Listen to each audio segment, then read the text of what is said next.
Legal com o doutor André. Doutor André, no seu consultório, o senhor também tem outras técnicas que nós falamos a semana, há 15 dias atrás. É a termografia. Termografia, sim. Essa termografia é usada para ajudar a detectar as doenças ou os sintomas da pessoa? Sim. Como é que funciona essa Termografia é um procedimento revolucionário. É um exame que não está preocupado com a anatomia do paciente. Ele não enxerga um tumor para detectar a que profundidade ele está, que tamanho ele tem. Ele enxerga a temperatura que tem na pele. Porque se tem qualquer inflamação, muito antes disso virar um tumor, muito antes disso virar um nódulo, um cisto, qualquer coisa, primeiro a pele vai sofrer alteração. Se eu quero fazer um check-up, se eu quero descobrir se eu tenho algum problema, se eu quero detectar alguma coisa antes que ela se transforme em algo pior, a termografia é uma excelente opção. Doutor, é o preventivo então? É o preventivo. Isso é fantástico, porque eu enxergando, a gente sabe que se a temperatura da pele muda, se algum lugar do meu corpo está muito quente, ali tem alguma alteração. Se um lugar do corpo está frio, ali não tem circulação, os nervos não estão funcionando direito, também tem variação de temperatura, mostra problema. Aí que entra a ozonioterapia. Pode entrar, às vezes sim, às vezes sim, às vezes não, mas primeiro a gente detectar o que está acontecendo com o paciente, se ele pode ter uma obstrução das artérias do pescoço, se ele pode ter um tumor de mama, se ele pode ter algum problema. A gente consegue detectar isso muito cedo. O senhor tocou num assunto interessante. Hoje existe uma preocupação muito grande por parte até dos governantes com relação à mama ou a tumores, câncer de mama, na verdade, né? Existe inclusive o novembro, outubro rosa, aquela história toda. Por quê? Porque isso realmente é entre aspas, uma epidemia que está por aí, né? É uma preocupação. E no seu consultório também pode ser detectado se existe, não tem daí a necessidade, porque acho que até comentamos rapidamente a semana que o senhor esteve aqui, para as senhoras, para as mulheres fazer o exame de mama, diz que é um negócio doloroso, né? São não sei quantos quilos lá que achata o seio. 25 quilos, que literalmente achata o seio da mulher, né? Sim. E com a termografia dá para detectar sem precisar desse achatamento, vamos assim dizer. Infelizmente, a mamografia, para que ela possa ser realizada, ela precisa exercer uma pressão em cima do seio, isso corresponde a cerca de 25 quilos, para que o tecido da mama fique espalhado ali no aparelho, e então vem a radiação. O peso a mulher sente, a radiação que é usada durante o exame, isso o corpo da gente não consegue perceber. É uma considerável quantidade de raios que são utilizados para fazer o exame.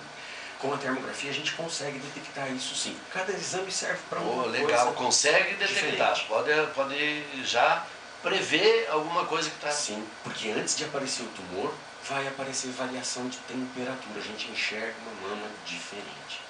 Então são coisas que podem, para um grande número de pacientes, trazer o benefício da descoberta precoce. Isso é precioso, isso é o que todo mundo busca. Pois é, doutor, isso eu acho de extrema importância, porque nós, brasileiros, de uma forma geral, nós corremos atrás de recurso quando a coisa já está instalada, né? Quando já aconteceu, eu tenho uma dor que está aqui me incomodando há 2 meses, daí eu vou num médico. Daí eu procuro um médico para ver o que pode ser. E aí começa, muitas vezes, lá a coisa já foi. Eu vou dar um exemplo, meu pai, ele faleceu com câncer no pulmão. Meu pai nunca sentiu absolutamente nada. O dia que ele foi no médico tirar a primeira radiografia, 45 dias depois ele morreu. Quer dizer, foi a coisa rapidíssima. Por quê? Porque por maior que fosse a dor, ele achava que aquilo não era nada. Na verdade, eu vou te dar um dado que é assustador. 80% dos nervos do nosso corpo não carregam informação de dor. Um tumor pode se desenvolver sem causar dor nenhuma. Quando causa dor, é porque ele chegou num nervo que traz essa sensibilidade para o cérebro e traz essa informação. Aí as pessoas ficam preocupadas. Por isso que é tão importante a gente tentar coisas que detectam precocemente todas essas alterações. Porque muitas vezes as alterações acontecem e o nosso corpo não sente dor. Que coisa interessante, 80%? Cerca de 80% dos nervos não carregam informação de dor. Carregam outras informações, mas não dor. O senhor está falando de nervos, nos lembramos do nervo ciático. O ciático Esse é famoso, né? muito famoso, ele leva a culpa de muita coisa. Coitado, né? Dá até pena do nervo ciático. Porque uma grande maioria das pessoas que nós conhecemos, e o senhor com certeza, o seu consultório também deve receber, as pessoas vão lá reclamando do nervo ciático. Ah, doutor, o que eu faço com o meu nervo ciático? Ou às vezes isso pode ser a origem, excesso de peso, doutor? Sim. Pode ser alimentação? Onde vem a origem dessa tristeza? Cerca de 70% da população do mundo vai ter dor nas costas em algum momento da vida. 70%? A maioria das pessoas em algum momento vai ser atacada por algum tipo de dor nas costas. O ciático é a mais comum delas.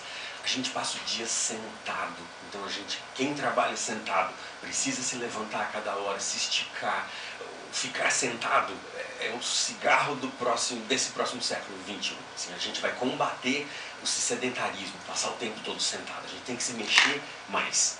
E quem trabalha fazendo força precisa estar condicionado para isso, precisa saber fazer força, precisa se proteger na hora de carregar um peso, na hora de se abaixar. São coisas que a gente tem que ter cuidado. Porque as pessoas hoje, elas acham tudo muito complicado, muito difícil, né? Não tem tempo, outro porque não dá, outro não gosta de academia, outro não gosta de se expor na rua. Na verdade, são tudo desculpa, né? Porque, uma ocasião eu até estava lendo sobre isso, doutor, me corrija se eu estiver errado, mas o nosso corpo humano é uma máquina perfeita, mas ela tem que estar em movimento constante, ela não pode parar. A gente não foi feito para ficar parado. Não foi feito para ficar parado. A gente evoluiu mexendo, caminhando, correndo atrás de comida, fugindo dos bichos. A gente evoluiu assim. E hoje, quando nós estamos aqui, entramos na zona de conforto, daí ficamos parados e começa a dar todas as doencinhas, entre aspas, que tem por aí. Sem dúvida. E atrás do nervo ciático, bom, nós não terminamos aqui, vamos lá para o nervo ciático. O tratamento que o senhor faz também seria através da termografia? Sim, com a termografia a gente consegue diagnosticar isso e enxergar dores. É o único exame que consegue enxergar dores, fibromialgia, as hérnias de disco, problemas do nervo ciático, outras, neuralgia de trigêmeo, todas essas neuralgias que a gente tem muita dificuldade de diagnosticar com outros exames, porque são dores. Os exames normais, tomografia, ressonância, raio-x, não enxergam dor. Eles enxergam alterações dos ossos, dos tecidos. Então, a dor muitas vezes ainda não causou essa alteração. A termografia consegue enxergar. Ela já vê antes, né? Mapeia isso com muita precisão e aí o médico consegue ir ali trabalhar exatamente naquele ponto de onde a dor se origina. É ali que começa o problema. Doutor, e é normal quando a pessoa tem lá o sintoma nervo ciático? Chega um determinado momento que vai travando a pessoa. A perna já não obedece direito. Sim. A pessoa já tem um determinado lado que ela se movimenta bem, do outro lado já vai travando. Isso é normal isso acontecer? Olha, normal não é. A gente torce para que esse ponto não chegue, porque quando o nervo chega a esse ponto, é porque ele está muito judiado. As condições de funcionamento daquela pessoa estão muito ruins, estão muito diferentes. Nós deveríamos agora colocar aqui, doutor, uma musiquinha de fundo, aquelas músicas de cinema parecido com tchan tchan tchan tchan. Pergunta: esse nervo que está lá sofrendo, algum nervo ciático falamos, sim, que está sofrendo há anos, por exemplo, ele pode ser recomposto, ele pode melhorar ou até mesmo voltar ao que era? Sim. Nosso corpo é uma máquina perfeita que foi feita para se curar. Se a gente der aquilo que o corpo precisa, as vitaminas, os minerais, o alongamento, o exercício, tudo aquilo, a água tem que ser de boa qualidade, o alimento tem que ser de boa qualidade. Se eu me alimento com comida ruim, eu não vou ter uma saúde boa. Então eu preciso dar aquilo que o corpo precisa. E sim, o ciático pode se recuperar, os tratamentos funcionam muito bem. Olha, isso é uma notícia que o senhor está dando e nós temos, inclusive, uma das nossas próprias propagandas da Galho diz que nós somos ouvidos por aproximadamente 500 mil pessoas. Eu ficaria satisfeito, doutor, se nesse momento nós estivéssemos sendo ouvidos por 50 mil pessoas, porque eu tenho certeza que dessas 50 mil, por baixo, o senhor falou em 70%, né? Sim. Se 10% com certeza tem esse problema de nervo ciático. Porque com quem você conversa tem problema lombar, tem problema de nervo ciático. E uma coisa que chama a atenção, doutor, nos ajude. Pessoas magras têm problema de nervo ciático. Sim, podem ter. Então o problema não é a gordura. A gordura ajuda muito. Nas pessoas pesadas o problema é mais comum. Viu, Teteu? Gordo. O Teteu olha pro lado, ele não quer ouvir essa conversa aqui, porque o gordo sofre mais. O gordo sofre mais, ele carrega um peso extra, a coluna dele tem que carregar uma carga diferente. É como se ele estivesse carregando, a gente chama de pedras, assim, é uma carga além do que o organismo dele tá desenhado para carregar. O organismo lá, a estrutura dele é para 80 quilos e ele está com 120. O coração tem que trabalhar dobrado, a coluna tem que trabalhar dobrado. Todo mundo vai estar carregando um peso extra. Doutor do céu, nós estamos tudo errado, né? Mas há esperança. Há esperança. Cara, a qualquer momento a gente pode começar essa mudança. Isso eu acho que é a mensagem que é fundamental. Isso é importante, a qualquer momento eu posso mudar, está na minha mão querer fazer isso. Tá. Doutor,